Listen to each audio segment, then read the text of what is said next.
Hello दोस्तों, स्वागत है आपका कैरियर विल स्टडी में। आज मैं आपके लिए लेकर आई हूँ NCERT solution for class 9th Hindi संचयन। चैप्टर है 5 हामिद खां। इस चैप्टर में हमारे पास पहला प्रश्न है, लेखक का परिचय हामिद खां से किन परिस्थितियों में हुआ। तो उत्तर डालेंगे और लिखेंगे। लेखक भारत में रहने वाले थे।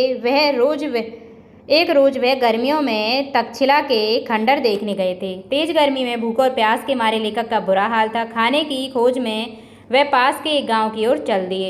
वहां की तंग और गंदी गलियों में लेखक खाने के लिए होटल ढूंढने लगे। कुछ दूर जाने पर पास ही एक दुकान पर रोटियां सेकी जा रही थीं, जिसकी खुशबू से लेखक उस दुकान की ओर खिंचे चले गए।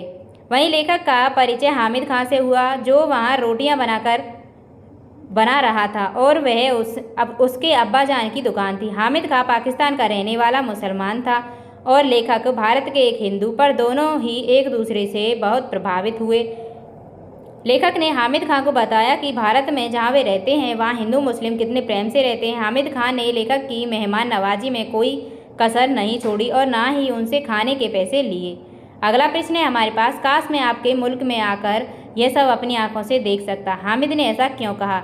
तो उत्तर डालेंगे और लिखेंगे। जब लेखक ने हामिद खां को बताया कि वह भारत से है और हिंदू है, तो हामिद खां को यकीन नहीं हुआ और उसने लेखक से पूछा कि क्या वह हिंदू होकर भी एक मुसलमान होटल में खाना खाएंगे। लेखक ने उसे बताया कि हिंदुस्तान में जब भी किसी को बढ़िया चाय पीनी हो तो अच्छा पुलाव खाना हो तो लोग मुसलमानी होटल में ही जाते हैं। जिन्होंने बताया कि भारत में मुसलमानों ने जिस पहली मस्जिद का निर्माण किया था वह लेखक के ही राज्य में है। लेखक ने उन्हें यह भी बताया कि भारत में जहां वह रहते हैं वहां हिंदू मुसलमान मिलजुल कर रहते हैं और दंगे ना के बराबर होते हैं। यह सब सुनकर हामिद खां को यकीन नहीं हुआ, पर वह सब खुद अपनी आंखों से देखना चाहता था। अगला प्रश्न है तीसरा, हामिद खां को लेखक की किन बातों पर विश्वास नहीं हो रहा था। उत्तर डालेंगे और लिखेंगे। लेखक ने हामिद खां को बताया कि भारत में हिंदू मुसलमान मिलकर रहते हैं और दंगे भी ना के बराबर होते हैं। वहाँ अच्छी चाय पीने और पुलाव खाने के लिए लोग मुसलमानी होटल में जाते हैं। पाकिस्तान में हिंदू मुसलमान रिश्तों में भिन्नता थी और उनमें बहुत दूरियां थीं। इसी कारण हामिद खां को लेखक की बातों पर विश्वास नहीं हुआ। अगला प्रश्न है प्रश्न नंबर 4, हामिद खां ने खाने का पैसा लेने से इनकार क्यों किया। तो उत्तर डालेंगे और लिखेंगे। हामिद खां लेखक और उनकी बातों से बहुत प्रभावित था कि भारत में हिंदू मुसलमान कितने प्रेम पूर्वक रहते हैं। उसे इस बात की भी बहुत प्रसन्नता थी कि लेखक हिंदू होते हुए भी उसकी दुकान पर खाने आए। लेखक हामिद खां के मेहमान थे और वह चाहता था कि लेखक अपने भाई हामिद खां को भारत जाकर भी याद करे। इसी कारण हामिद खां ने लेखक से खाने का पैसा लेने से इनकार कर दिया। अगला प्रश्न है 5वां, मालाबार में हिंदू मुसलमानों के परस्पर संबंधों को अपने शब्दों में लिखिए। तो उत्तर डालेंगे और लिखेंगे। मालाबार में मुसलमानों द्वारा भारत में बनाई गई पहली मस्जिद स्थित है। वहाँ हिंदू मुसलमान आपस में प्रेम पूर्वक रहते हैं और धर्म के नाम पर दंगे न के बराबर होते हैं। वहाँ बढ़िया खाना खाने के लिए हिंदू मुसलमानी होटल में जाते हैं और हिंदू मुसलमान में आपसी भाईचारे के और मिलनसार संबंध हैं। अगला प्रश्न है 6वां, तक्षशिला में आगजनी की खबर पढ़कर लेखक के मन में कौन सा विचार कौंधा।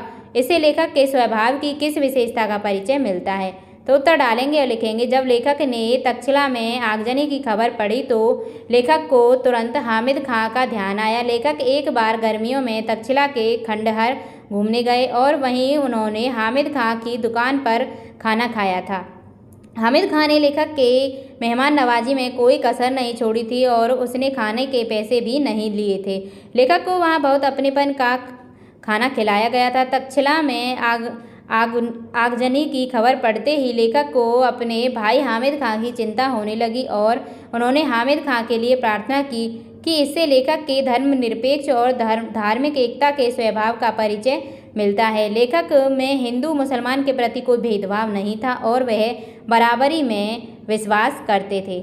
इसी के साथ आपका ये चैप्टर समाप्त हो चुका है। उम्मीद करती हूँ वीडियो आपको पसंद आई होगी। अगर वीडियो अच्छी लगी हो तो वीडियो को लाइक करें और हमारे चैनल को सब्सक्राइब करें। मिलते हैं नेक्स्ट वीडियो में न्यू चैप्टर के साथ। धन्यवाद।